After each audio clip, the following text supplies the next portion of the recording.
परमेश्वर श्री कृष्ण तीसरी और आखिरी बार आसाम पे कब और कहाँ आए थे?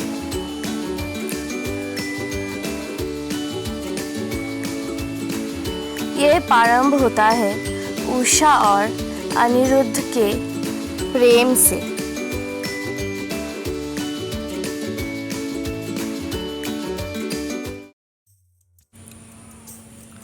बनासुर ने भगवान शंकर की कठिन तपस्या करके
उनसे वरदान में अपार बल और सहस्त्र बाहु प्राप्त किया था।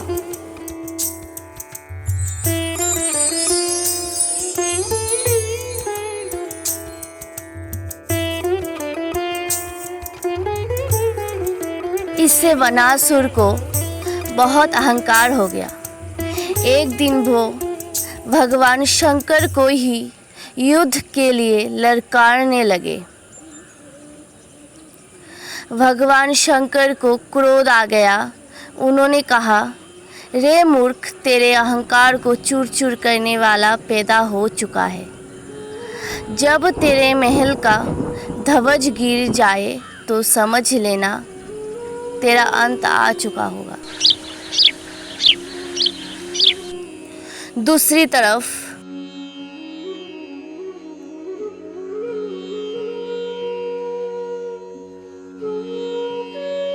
बनासुर की पुत्री उषा ने सपने में भगवान श्री कृष्ण के पोते और प्रद्युम्न के पुत्र अनिरुद्ध को देखा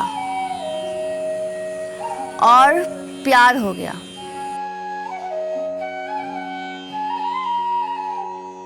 उषा की सखी चित्रलेखा ने अपने योग बल से अनिरुद्ध का चित्र बनाया और उषा को देखा के पूछा, क्या तुमने इन्हीं को ही अपने सपने में देखा था?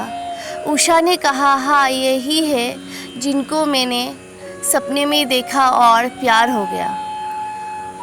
चित्रलेखा ने द्वारिका जाके सोते हुए अनिरुद्ध को उनके पलंग समेत उठाकर उषा के महल में पहुंचा दिया।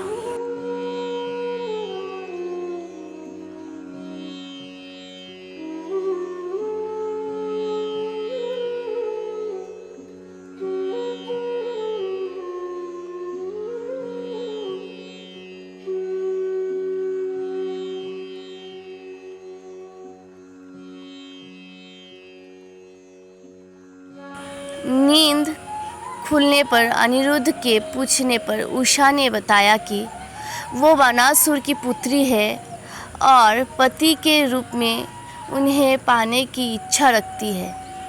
अनिरुद्ध भी उषा की सौंदर्य पर मोहित हो गए थे।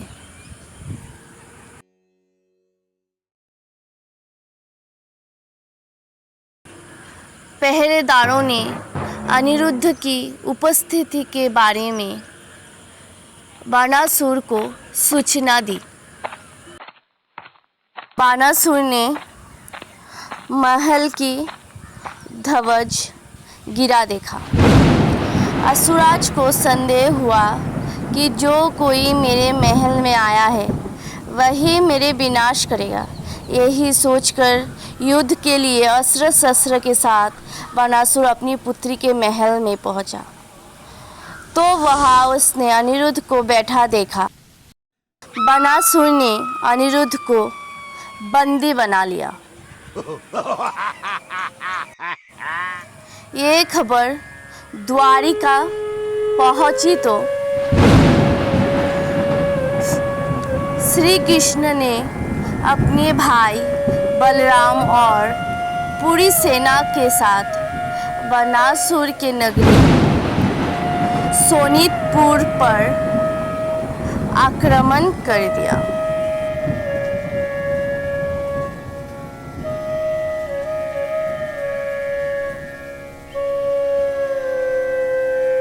श्री कृष्ण के संग बानासुर का भयंकर युद्ध होने लगा।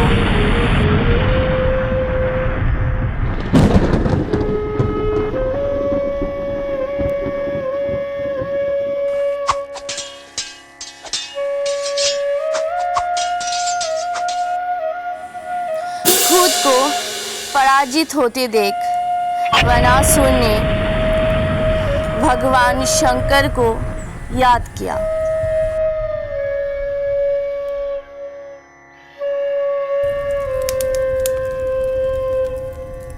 वरदान के अनुसार बानासुर के मदद के लिए भगवान शिव रुद्रगणों के साथ श्री कृष्ण से युद्ध करने के लिए आ गए।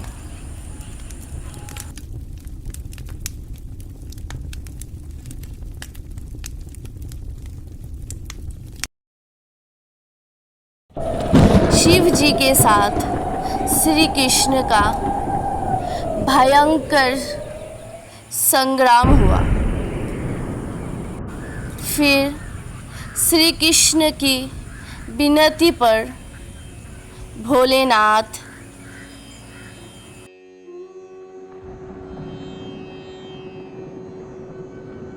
बानासुर को श्री कृष्ण का रहस्य बताकर कैलाश चले गए।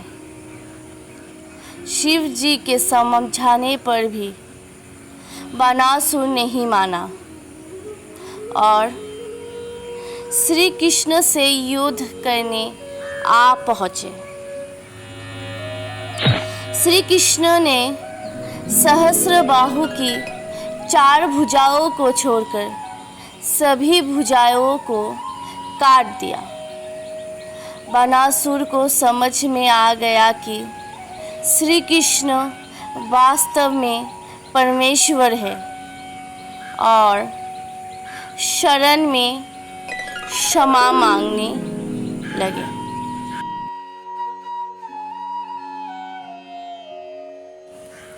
श्री कृष्ण ने बानासुर को क्षमादान देकर अनिरुद्ध और उषा का विवाह करवाने का निर्देश दिया।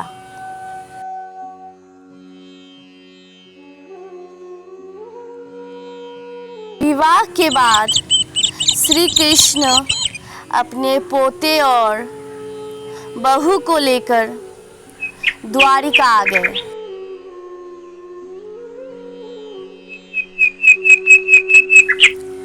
इस तरह प्यार का सपना साकार हुआ।